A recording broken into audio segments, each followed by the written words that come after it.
Well, hello friends and followers. Here's my fix of the Henry 2KD-5 amplifier.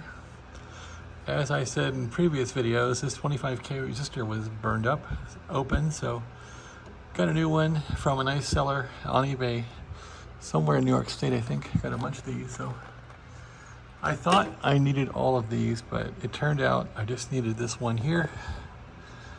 There was a 22.5K resistor right there, and I ordered one of those, but I thought, what the heck, I'm just gonna put a 25K in there, so I did, and it's just really one of these. So let's see how that works out. This resistor was here, that's a 220K I think or something. There's a shorted diode that's been now replaced with a 1000 volt 3 amp diode. And these red wires were attached there. They're back where they were. There's a purple wire that goes back here. It's attached. And this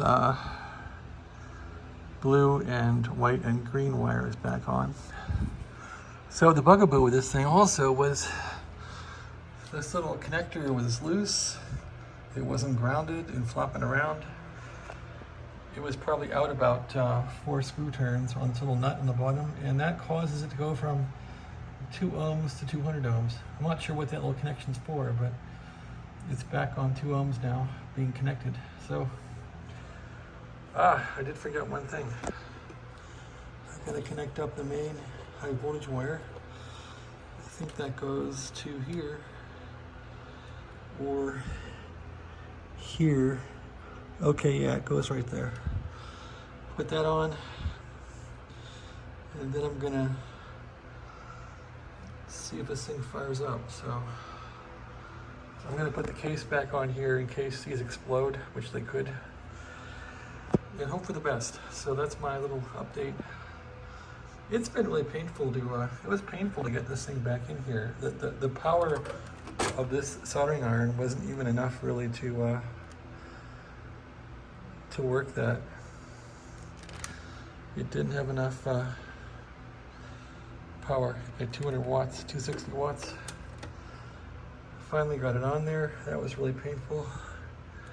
All this in here was really painful to get it back together. All right, well, it is back together. You know, I've done a final inspection of the circuits to make sure that everything's correct, nothing's shorted. Make sure all these are tight. And make sure nothing goes crazy here. I'm gonna fire it up through a light bulb on 110 and see what it does, and then if it works out, I'm gonna plug it into the wall socket. All right, well, that's it. Thanks for watching. Henry 2KD amplifier. Have a nice day.